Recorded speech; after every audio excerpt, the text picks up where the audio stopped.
जय हिंद, वंदे मातरम। दोस्तों, यदि आप क्लास 11 में, तो आज का ये वीडियो आप लोगों के लिए बहुत ही ज़्यादा इंपॉर्टेंट होने वाला है, क्योंकि आज के इस वीडियो में क्लास 11 ज्योग्राफी के टॉप ऐसे 40 प्रश्नों को करने वाले हैं जो कि एग्जाम के दृष्टिकोण से काफ़ी इंपॉर्टेंट होने वाला है। तो यदि आप क्लास 11 बोर्ड एग्जाम की तैयारी करें तो आज का ये वीडियो आपके लिए बहुत ही ज़्यादा इंपॉर्टेंट सिद्ध होने वाला है। दोस्तों, यहाँ पे जितना भी प्रश्न बताया जाएगा ये सभी क्लास 11 बोर्ड एग्जाम के लिए सिलेक्टेड और इंपॉर्टेंट प्रश्न होने वाले हैं। तो प्लीज़ आप इस वीडियो को शुरू से लास्ट तक जरूर देखिएगा। पहला क्वेश्चन आपके स्क्रीन पर है कि बिग बैंग सिद्धांत का प्रतिपादन किसने किया था। दोस्तों, बिग बैंग सिद्धांत का प्रतिपादन एडविन हबल ने किया था, यानी ऑप्शन डी इस क्वेश्चन का घ आंसर हो जाएगा। नेक्स्ट क्वेश्चन है फ्रेंड्स कि बिग बैंग सिद्धांत के अनुसार ब्रह्मांड की उत्पत्ति आज से लगभग कितने वर्ष पूर्व हुई। तो दोस्तों, बिग बैंग सिद्धांत के अनुसार बिग ब्रह्मांड की उत्पत्ति आज से लगभग 13.7 अरब वर्ष पूर्व हुई थी, यानी ऑप्शन ये इस क्वेश्चन का राइट आंसर हो जाएगा।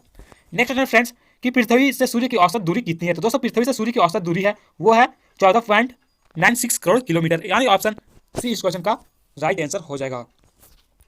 नेक्स्ट क्वेश्चन आपके स्क्रीन पर है कि आंतरिक ग्रह के अंतर्गत निम्नलिखित में से किस ग्रह को नहीं रखा जाता। दोस्तों, आंतरिक ग्रह के मैं आपको पहले बता देता हूं कि आंतरिक ग्रह और बाह्य ग्रह कौन कौन है। तो आंतरिक ग्रह वे ग्रह हैं दोस्तों बुध, शुक्र, पृथ्वी, मंगल, और बाह्य ग्रह हैं बृहस्पति, शनि, अरुण, वरुण। तो यहाँ पे पूछा गया है कि आंतरिक ग्रह के अंतर्गत निम्नलिखित में से कौन सा ग्रह नहीं रखा जाता। दोस्तों, आंतरिक ग्रह के अंतर्गत शनि ग्रह को नहीं रखा जाता, यानी ऑप्शन घ इस क्वेश्चन का राइट आंसर हो जाएगा।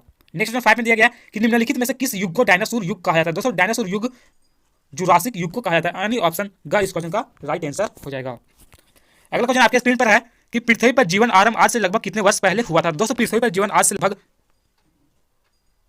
3 अरब 80 करोड़ वर्ष पूर्व हुआ था, यानी ऑप्शन ग इस क्वेश्चन का राइट आंसर हो जाएगा। अगला क्वेश्चन आपके स्क्रीन पर है कि निम्नलिखित में से कौन सी विकिरण के लिए पारदर्शी है जबकि पार्थिव विकिरण के लिए अपारदर्शी है। तो इस क्वेश्चन का राइट आंसर फ्रेंड्स हो जाएगा ऑप्शन डी कार्बन डाइऑक्साइड, यानी CO2। अगला क्वेश्चन आपके स्क्रीन पर है कि मानव के लिए वायु मंडल का सबसे महत्वपूर्ण घटक निम्नलिखित में से कौन है। तो दोस्तों, मानव के लिए सबसे महत्वपूर्ण घटक है वो है दोस्तों ऑप्शन ये जल वाष्प, यानी ऑप्शन का इस क्वेश्चन का राइट आंसर हो जाएगा। नेक्स्ट क्वेश्चन में दिया गया फ्रेंड्स कि निम्नलिखित में से कौन वायु की उस दशा को दर्शाता है जिसमें वायु की नमी उसकी क्षमता के अनुरूप होती है। तो इस क्वेश्चन का राइट आंसर फ्रेंड्स हो जाएगा ऑप्शन डी संतृप्त आर्द्रता।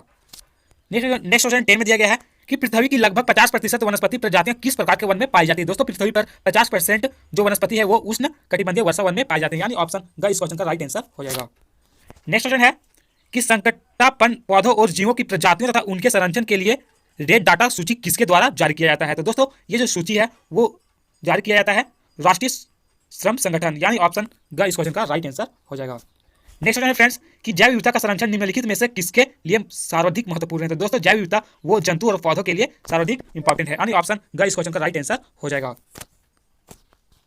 यानी ऑप्शन बी सी यानी राइट आंसर है। नेक्स्ट क्वेश्चन की ओर चलते हैं फ्रेंड्स कि 1992 ईस्वी में पृथ्वी सम्मेलन का आयोजन किस देश में हुआ था। दोस्तों, 1992 ईस्वी में पृथ्वी सम्मेलन का आयोजन ब्राजील में हुआ था। ब्राजील का एक रियो डी जेनेरो शहर है फ्रेंड्स, वहीं पे यह सम्मेलन किया गया था।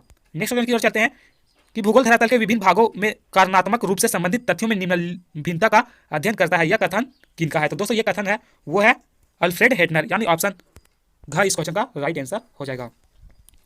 अगला क्वेश्चन 15 में दिया गया फ्रेंड्स कि निम्नलिखित में से किसे भौतिक लक्षण कहा जाता है। दोस्तों, इस क्वेश्चन का राइट आंसर है वो हो जाएगा ऑप्शन घ मैदान, मैदान को भौतिक लक्षण कहा जाता है। अगला क्वेश्चन 16 में दिया गया है कि पृथ्वी के उत्पत्ति से संबंधित निहारिका परिकल्पना किसके द्वारा दिया गया। तो निहारिका परिकल्पना दोस्तों वो दिया गया है लाप्लास महोदय, यानी ऑप्शन का इस क्वेश्चन का राइट आंसर हो जाएगा लाप्लास। फ्रेंड्स, यहाँ पे जितना भी प्रश्न बताया जा रहा है ये सभी क्लास 11 बोर्ड एग्जाम के लिए काफी ज्यादा इंपॉर्टेंट है।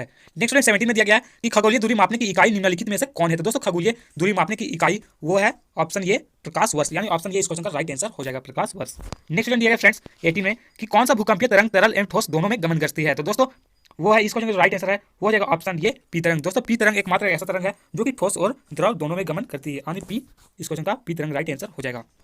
नेक्स्ट 19 में दिया गया है कि निम्नलिखित में से कौन ज्वारीय ग्रह का उदाहरण है। तो दोस्तों, ज्वारीय मतलब पूछ रहा है बाह्य ग्रह, तो बाह्य ग्रह का कौन सा उदाहरण है। तो वो है दोस्तों बृहस्पति, यानी ऑप्शन घ इस क्वेश्चन का राइट आंसर हो जाएगा। अगला क्वेश्चन 20 में दिया गया कि निम्नलिखित में से कौन पार्थिव ग्रह का उदाहरण। पार्थिव ग्रह मतलब आंतरिक ग्रह, तो पार्थिव ग्रह के अंतर्गत ग्रह आते हैं दोस्तों वो है शुक्र, यानी ऑप्शन डी घ इस क्वेश्चन का राइट आंसर हो जाएगा।